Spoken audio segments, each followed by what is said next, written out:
የአዲስ አበባ ከተማ ከንቲባ አዳነች አቤቤ በመዲናዋ የተሰሩ የተለያዩ ፕሮጀክቶችን መርቀው ለአገልግሎት ክፍት አድርገዋል። በከንቲባዋ ተመርቀው ለአገልግሎት ክፍት ከሆኑት መካከል የለሚ ኩራ የተቀናጀ የከተማ ግብርና ማዕከል አንዱ ነው። በ3 ሄክታር መሬት ላይ የተገነባውና 16 ሱቆችንና 18 ሼዶችን ያካትተው የተቀናጀ የግብርና ማዕከል ለከተማዋ በተመጣጣኝ ዋጋ የግብርና ምርቶችን ለማቅረብ የሚያስችል ነው። በመዲናዋ የሚሰሩ ፕሮጀክቶች ሁሉን አካታችና ተጠቃሚ የሚያደርጉ ስለመሆናቸው ይህ ማዕከል ምስክር እንደሚሆን ከንቲባ አዳነች አቤቤ ተናግረዋል።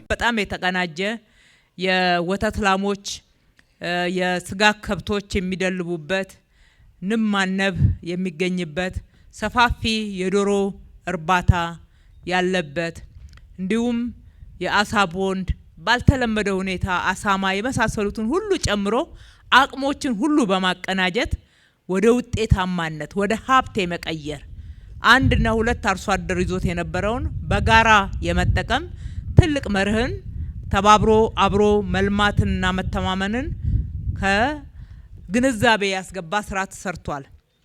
ማህበረሰቡ ደግሞ በኑሮ ውድነት በተለያየ ግብአትና ምርትን በማጣት የከተማው ነዋሪ ይቸገራልና የግብርና ምርቶች መሸጫ ሱቆችና ሼዶችንም እያስፋፋን ስለሆነ እዚህም አንድ መሸጫ ሌሎች ማዕከላቶቻችንም ላይ በቀላሉ ማቅረብ እንዲቻል ምርታማነትን እየጨመርን ነው ማለት ነው። ከንቲባዋ ከለሚ ኩራ የተቀናጀ የከተማ ግብርና ማዕከል በተጨማሪም የለሚ የወንዝ ዳርቻ ስማርት ፓርክ፣ የጎሮ ጫካ ፓርክ እንመርቀዋል። ፕሮጀክቶቹ ሀገር ለያዘችው የብልጽግና ጉዞ መሰረት የሚጥሉ መሆናቸውንም አንስተዋል። በዚህ መልኩ እየተገነባች ያለችው ኢትዮጵያ ትውልዱ የውጭ ናፋቂ ሳይሆን በሀገሩ ሰርቶ መለወጥ የሚችልባት መሆኑንም አስገንዝበዋል። ተጠቃሚነቱ ለእናንተ ነው፣ ለእናንተ ልጆች ነው።